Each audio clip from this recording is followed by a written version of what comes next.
Hello, cell solutions എന്ന YouTube ചാനലിലേക്ക് നിങ്ങൾക്കെല്ലാവർക്കും സ്വാഗതം. ഞാനിന്നിവിടെ പറയാൻ പോകുന്നത് നോക്കിയ 101 ഇതിൻ്റെ ഡെഡ് കംപ്ലൈൻറ്റ് എങ്ങനെയൊക്കെ സോൾവ് ചെയ്യാമെന്നതിനെക്കുറിച്ചാണ്. അപ്പോൾ വീഡിയോ ആദ്യം മുതൽ അവസാനം വരെ ശ്രദ്ധിച്ച് കാണുക. അപ്പോൾ നേരെ വീഡിയോയിലേക്ക് കിടക്കാം. ഇതിനകത്ത് ഫോണിൻ്റെ ഷോർട്ടിങ് കംപ്ലൈൻ്റ് ഒന്നും ഞാൻ പറയുന്നില്ല. നിങ്ങൾ ആദ്യം ഫോണ് ഡെഡ് ആണെന്നൊരിൽ ഷോർട്ടിങ് ഉണ്ടോ ഇല്ലയോ എന്ന് നോക്കണം. ഷോർട്ടിങ് ഉണ്ടെങ്കിൽ ഷോർട്ടിങ് റിമൂവ് ആക്കാനുള്ള കാര്യങ്ങളായിരിക്കും ചെയ്യേണ്ടത്. അപ്പോൾ ഷോർട്ടിങ് അല്ലാത്ത കുറച്ച് കാര്യങ്ങളെക്കുറിച്ചാണ് ഞാൻ പറയുന്നത്. സൗണ്ട് ഉണ്ടാവും, ഡിസ്പ്ലേയിൽ ഒന്നും കാണിക്കുന്നില്ല, ഡിസ്പ്ലേ വർക്കല്ല, ചിലപ്പോൾ ഡിസ്പ്ലേ ലൈറ്റ് ഉണ്ടാവും, ചിലപ്പോൾ ഡിസ്പ്ലേയിൽ ലൈറ്റേ ഉണ്ടാകത്തില്ല. അങ്ങനെയൊക്കെയുള്ള ചില കേസുകളാണ് ഞാൻ പറയുന്നത്.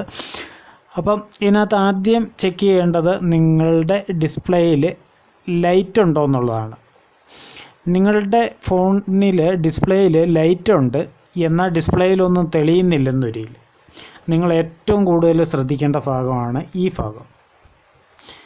ഒരു കാര്യങ്ങളും തെളിയുന്നില്ല, ഡിസ്പ്ലേയിൽ ലൈറ്റ് ഉണ്ടെങ്കിൽ നിങ്ങൾ ശ്രദ്ധിക്കേണ്ട ഒരു കാര്യമാണ് ഈ ഭാഗം. പിന്നെ നിങ്ങളുടെ ഫോണിൽ ഡിസ്പ്ലേ ഒക്കെ തെളിയുന്നുണ്ടാവും, അകത്ത് ഡിസ്പ്ലേ ലൈറ്റ് മാത്രമേ ഇല്ലാത്തുള്ളെങ്കിൽ നിങ്ങൾ ശ്രദ്ധിക്കേണ്ട ഭാഗങ്ങൾ ഞാൻ പറയാം. കീപാഡ് ലൈറ്റ് ഉണ്ട്, ഈ ലൈറ്റ് വർക്ക് ചെയ്യുന്നുണ്ട്, ഡിസ്പ്ലേ ലൈറ്റ് മാത്രമാണ് വർക്ക് ചെയ്യാത്തതെങ്കിൽ നിങ്ങൾക്ക് ഒരു ജമ്പർ കൊടുത്താൽ മതിയാകും. ആ ജമ്പർ ഞാൻ പറഞ്ഞുതരാം. ആ ജമ്പർ ഇത് നേരെ തിരിച്ച് വയ്ക്കുക. തിരിച്ച് വെച്ച് കഴിയുമ്പോൾ ഈ സ്പീക്കറിൻ്റെ ഹോള് ഇവിടെ നിങ്ങൾക്ക് കാണാം. സ്പീക്കറിൻ്റെ ഹോളിൻ്റെ തൊട്ടടുത്തുള്ള ഡിസ്പ്ലേയുടെ ലൈനുകളാണ് ഞാൻ പറയുന്നത്. ഫസ്റ്റ് ഗ്രൗണ്ടാണ്, സെക്കൻഡും തേർഡും ആണ് ഇതിൻ്റെ ഡിസ്പ്ലേയുടെ സ്ക്രീനിൻ്റെ ലൈറ്റ് വരുന്ന കണക്ഷനുകൾ. ആ കണക്ഷനുകൾ കയറുന്നത് ഇവിടെ.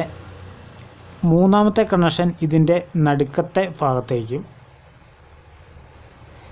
രണ്ടാമത്തെ കണക്ഷൻ ഈ ഭാഗത്തേക്കുമാണ്, അതായത് റിങ്ങറിൻ്റെ ഏറ്റവും അടുത്ത ഭാഗത്തേക്ക് ഇരിക്കുന്ന കണക്ഷനിലേക്കും, മൂന്നാമത്തെ കണക്ഷൻ ഈ സെൻട്രലിലത്തെ കണക്ഷനിലേക്കുമാണ്. ഈ രണ്ട് കണക്ഷൻ ഏതെങ്കിലും ഒന്ന് ബ്രേക്ക് ആയി കഴിഞ്ഞാൽ നിങ്ങളുടെ ഡിസ്പ്ലേയുടെ ലൈറ്റ് വർക്ക് ചെയ്യത്തില്ല. അപ്പോൾ നിങ്ങൾ നോക്കുക ഇതിലേതാണ് ബ്രേക്കായ പോയിൻ്റെന്ന്. നിങ്ങൾക്ക് ഒരു പോയിൻ്റ് മൾട്ടിമീറ്ററിൻ്റെ ഒരു പോയിൻ്റ് ഗ്രൗണ്ട് വെച്ചതിന് ശേഷം ഈ രണ്ടാമത്തേതും മൂന്നാമത്തേതും ലെഗിലും നോക്കിയാൽ അറിയാൻ പറ്റും നിങ്ങൾക്ക് ഏതിലാണ് റെസിസ്റ്റൻസ് കാണിക്കാത്തത്, ഏത് ലൈനാണ് ബ്രേക്ക് ചെയ്യാന്നുള്ളത്. അപ്പോൾ ആ ലൈൻ മാത്രം എടുത്തേച്ച് ഇങ്ങോട്ട് ജമ്പർ കൊടുത്തു കഴിഞ്ഞാൽ നിങ്ങളുടെ സ്ക്രീൻ വർക്കാവും. അപ്പോൾ സ്ക്രീനിൽ ഡിസ്പ്ലേ ലൈറ്റ് മാത്രം തെളിയുന്നുണ്ട്, വൈറ്റ് ഡിസ്പ്ലേ ആണെന്നൊരു നിങ്ങൾ ചെക്ക് ചെയ്യേണ്ട ഒരു കാര്യമെന്ന് പറഞ്ഞു കഴിഞ്ഞാൽ ഇതാണ്. അതായത് ബാക്കിയുള്ള ഈ 2 ലൈൻ മാത്രമേ ഉള്ളൂ ഡിസ്പ്ലേയുടെ ലൈറ്റിൻ്റെ, ബാക്കിയുള്ള 10 കണക്ഷൻ പോകുന്നത് ഇങ്ങനെയുള്ള ഭാഗത്തുകളിൽ നിന്നാണ്, ഇങ്ങനെയുള്ള ഭാഗത്തു നിന്നാണ്. അപ്പോൾ ഇവിടെയൊക്കെ വെള്ളം കയറാനുള്ള സാധ്യത കൂടുതലാണ്, വെള്ളം കയറി ഡാമേജ് ആകാനുള്ള സാധ്യതയാണ്. ഇവിടുന്നും ആണ് ഡിസ്പ്ലേയിലേക്കുള്ള കണക്ഷൻസൊക്കെ പോകുന്നത്. അപ്പം നിങ്ങൾ ഈ 2 ഭാഗവും നോക്കുക. ഈ 2 ഭാഗത്തും നിങ്ങൾക്ക് ഡാമേജ് ഒന്നും ഇല്ലെന്ന് ഉറപ്പ് വരുത്തുക, ഫിസിക്കൽ ഡാമേജ് ഒന്നും ഇല്ലെന്ന് ഉറപ്പ് വരുത്തുക. അതിനുശേഷം നിങ്ങൾക്ക് മൾട്ടിമീറ്ററിൻ്റെ പോസിറ്റീവ് പ്രോബ് ഇവിടെ വെച്ചതിന് ശേഷം നെഗറ്റീവ് പ്രോബിനെ നിങ്ങൾക്ക് ഈ ഓരോ പോയിൻറ്റിൻ്റെയും 2 വശത്തും നോക്കിക്കഴിഞ്ഞ് കഴിഞ്ഞാൽ അറിയാൻ പറ്റും ഏകദേശം ഏത് പോയിൻറ്റിലാണ് റെസിസ്റ്റൻസ് കാണിക്കാത്തത്. ഇപ്പം ഉദാഹരണത്തിന് ഈ കോയിലിൻ്റെ ഈ ഭാഗത്ത് റെസിസ്റ്റൻസ് കാണിക്കുന്നുണ്ട്, ഏതെങ്കിലും ഒരു റീഡിങ് കാണിക്കുന്നുണ്ട്, ഇപ്പുറത്ത് വരുമ്പോൾ കാണിക്കുന്നില്ലെന്നൊരു നിങ്ങളൊന്ന് ശ്രദ്ധിച്ചോളുക, ഈ കോയിൽ പോയിട്ടുള്ളതാണെന്ന്. അതുപോലെ തന്നെയാണ് റെസിസ്റ്ററും. അപ്പോൾ സീരീസ് ആയിട്ട് കണക്ട് ചെയ്യുന്ന കമ്പോണൻ്റ് ആയതുകൊണ്ട് ഇതിനകത്തൂടെ വോൾട്ടേജ് ഇറങ്ങി ഇപ്പുറത്തെ സൈഡിൽ വരേണ്ടതാണ്. അപ്പോൾ ഇതിൻ്റെ ഇപ്പുറത്തെ സൈഡിൽ കാണിക്കുന്ന റെസിസ്റ്റൻസ് ഏകദേശം 2 സൈഡിലും കാണിക്കേണ്ടതുമാണ്. അപ്പോൾ അങ്ങനെ കാണിക്കുന്നില്ലെങ്കിൽ ഒന്ന് നോട്ട് ചെയ്തോളുക. പിന്നെ ശരിക്കും ഡിസ്പ്ലേ ലൈറ്റിൻ്റെ ഫുൾ സെക്ഷൻ ഈ ഭാഗമാണ്, ഡിസ്പ്ലേ ലൈറ്റ് വർക്ക് ചെയ്യുന്ന ഫുൾ സെക്ഷൻ. അപ്പം ഇതിൽ ഞാൻ ഡിസ്പ്ലേ ലൈറ്റ് എൻ്റെ കാര്യം പറഞ്ഞത്, ഈ ലൈറ്റ് തെളിയുന്നുണ്ടെങ്കിൽ ഈ ഭാഗം കുഴപ്പമൊന്നും ഉണ്ടാകാൻ സാധ്യതയില്ല. ഈ ലൈറ്റ് തെളിയുന്നില്ലെങ്കിലാണ് ഈ ഭാഗത്തുള്ള മിസ്റ്റേക്ക് കാണാൻ വഴിയുള്ളത്. ഈ ലൈറ്റ് തെളിയുന്നുണ്ടെന്നൊരു പിന്നെ ഈ രണ്ട് കണക്ഷൻ ഇങ്ങോട്ട് വരാത്തതിൻ്റെ പ്രശ്നമേ കാണാൻ വഴിയുള്ളൂ. ആ കണക്ഷൻ കറക്റ്റായിട്ട് കൊടുത്തു കഴിഞ്ഞാൽ നിങ്ങളുടെ ഇത് വർക്ക് ചെയ്യുന്നതാണ്. പിന്നെ ഡിസ്പ്ലേ ലൈറ്റ് വർക്ക് ചെയ്യാത്ത ഒരു കേസാണ് ഇവിടെ ഈ ലൈറ്റിൻ്റെ അടിയിൽ 3 സ്പെയറുകൾ ഇരിപ്പുണ്ട്. അതിൽ ഒരു കോയിലും 2 റെസിസ്റ്റൻസുമാണ്. അതിൽ ഈ കോയിൽ ഒന്ന് നിങ്ങൾ നോക്കിക്കൊള്ളുക. ഇത് ഓപ്പൺ ആയിട്ടുണ്ടോ എന്ന് നോക്കുക. ഓപ്പൺ ആയിട്ടുണ്ടെന്നൊരു ഡിസ്പ്ലേയുടെ ലൈറ്റുമായിട്ട് ബന്ധപ്പെട്ടതാണ്.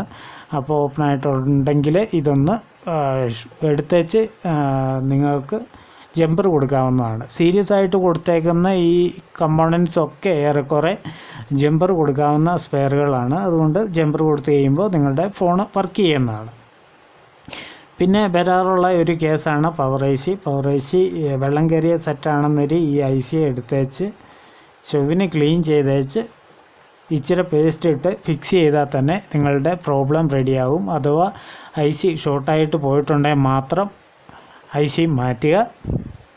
ഇതിനടിയിൽ കൂടുതൽ ചെളി കച്ചറയൊക്കെ അടിഞ്ഞിട്ടാവും സാധാരണ പ്രോബ്ലംസൊക്കെ ഉണ്ടാകുക.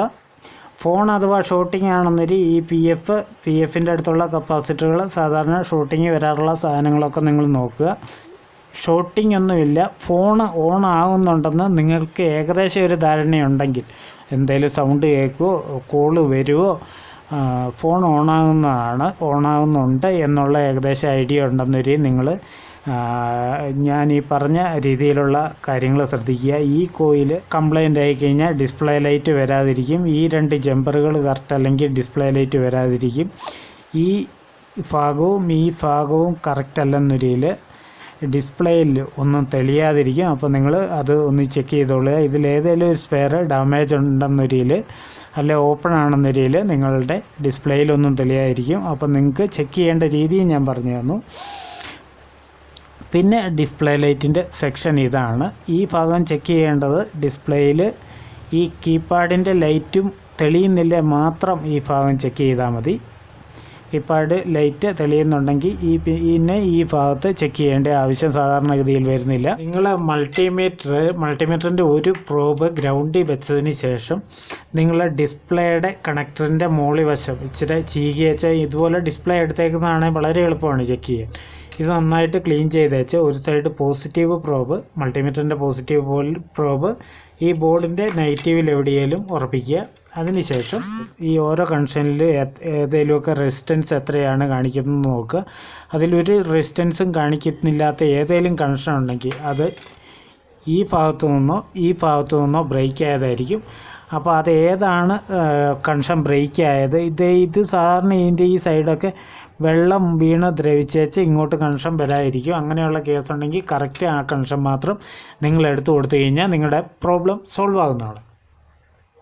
പിന്നെ ഈ മൊബൈലിൽ കൂടുതലായിട്ട് ശ്രദ്ധിക്കേണ്ടത് ഇത് കണ്ടോ, ഈ LED ലൈറ്റ് ഇച്ചിരി ഇങ്ങോട്ട് തള്ളി നിൽക്കുന്നതുകൊണ്ട് തന്നെ ഈ സാധനം ഇടയ്ക്ക് ഈ ബോഡിയിൽ നിന്ന് വിട്ടുപോകാനുള്ള സാധ്യതയുണ്ട്. അങ്ങനെ വിട്ടുപോയി കഴിഞ്ഞാൽ നിങ്ങളുടെ ലൈറ്റിനെ അത് പ്രശ്നമായിട്ട് ബാധിക്കും. അത് അങ്ങനെ ഡാമേജ് ആയിട്ടുണ്ടോ എന്ന് നോക്കണം. ഇതിൻ്റെ ഈ LED കണക്ഷൻ കറക്റ്റ് ആയിട്ടുണ്ടോ എന്ന് നോക്കണം. ഈ LED ഡാമേജ് ആയിട്ടില്ലെന്ന് ഉറപ്പ് വരുത്തണം. പിന്നെ ഡെഡ് കംപ്ലൈൻറ്റ് വരുന്ന ഒരു കേസാണ് ഈ ക്രിസ്റ്റലും കറക്റ്റ് ആണോ എന്ന് നോക്കണം. നിങ്ങൾ വേറൊരു ക്രിസ്റ്റൽ ഇട്ട് നോക്കണം, അങ്ങനെ ഫോൺ ഡെഡ് ആണെന്നൊരിൽ. പിന്നെ പവർ IC ഷോർട്ടിങ് ഉണ്ടെന്നൊരു ഈ PFൻ്റെ അടുത്തുള്ള ഈ 2 കപ്പാസിറ്ററുകൾ നിങ്ങൾ കറക്റ്റായിട്ട് ചെക്ക് ചെയ്യണം. ഇതിന് ഷോർട്ടിങ് ഉണ്ടെന്നൊരിൽ അത് റിമൂവ് ചെയ്യുക, വേറെ ഇടുകയോ ചെയ്യേണ്ടതാണ്. ആകെ ഇവിടുന്ന് തൊട്ട് ഇവിടം വരെ 12 കണക്ഷനാണുള്ളത്. ഇതിലെ ആദ്യത്തേത് നെഗറ്റീവാണ്, അവസാനത്തേതും ഈ സൈഡിലെ ആദ്യത്തേതും നെഗറ്റീവാണ്. പിന്നെ ഈ സൈഡിൽ ആദ്യത്തെ നെഗറ്റീവ് എന്ന് പറഞ്ഞല്ലോ, പിന്നെ അതിന് തൊട്ട് മുന്നത്തെ 2 എണ്ണം ലൈറ്റിൻ്റെ കണക്ഷനാണ്. അപ്പോൾ ഇതും പോയിട്ട് 8 കണക്ഷനേ ഉള്ളൂ. ആ 8 കണക്ഷൻസും കയറുന്നത് ഒന്നുകിൽ ഈ ഭാഗത്തേക്ക് അല്ല ഈ ഭാഗത്തേക്കാണ്. അപ്പോൾ ഈ കമ്പോണൻസ് എങ്ങനെയൊക്കെയാണ് ചെക്ക് ചെയ്യുന്നത് എന്നറിയത്തില്ലെങ്കിൽ റെസിസ്റ്റർ, കപ്പാസിറ്റർ, മോസ്ഫെറ്റ്, ഡയോഡ്, കോയിലുകൾ ഇതൊക്കെ എങ്ങനെയാണ് ചെക്ക് ചെയ്യുന്നത് എന്നറിയത്തില്ലെന്നൊരിൽ നമ്മുടെ ചാനലിൽ നേരെ പ്ലേലിസ്റ്റിൽ SMD കമ്പോണൻസ് ചെക്കിംഗ് എന്ന് പറഞ്ഞൊരു ഫോൾഡർ ഉണ്ടാക്കിയിട്ടുണ്ട്. അതിനകത്ത് എല്ലാ കമ്പോണൻസും എങ്ങനെയാണ് ചെക്ക് ചെയ്യുന്നത്, അതിൻ്റെ പ്രവർത്തനങ്ങൾ എങ്ങനെയാണ് എന്നതിനെക്കുറിച്ച് വളരെ വ്യക്തമായി പറയുന്നുണ്ട്. അപ്പോൾ ഇത്രയൊക്കെ ഉള്ളൂ ഇന്നത്തെ വീഡിയോ ഇഷ്ടപ്പെട്ടാൽ ലൈക്ക് ചെയ്യുക. ഇതിനെപ്പറ്റി എന്തെങ്കിലും ഡൗട്ടുള്ളവർ കമൻറ്റ് ചെയ്ത് ചോദിക്കുക. അപ്പോൾ ഒരു പുത്തൻ കിടിലൻ വീഡിയോ ആയിട്ട് വരുന്നവരെ എല്ലാവർക്കും നന്ദി, നമസ്കാരം, ഗുഡ് ബൈ.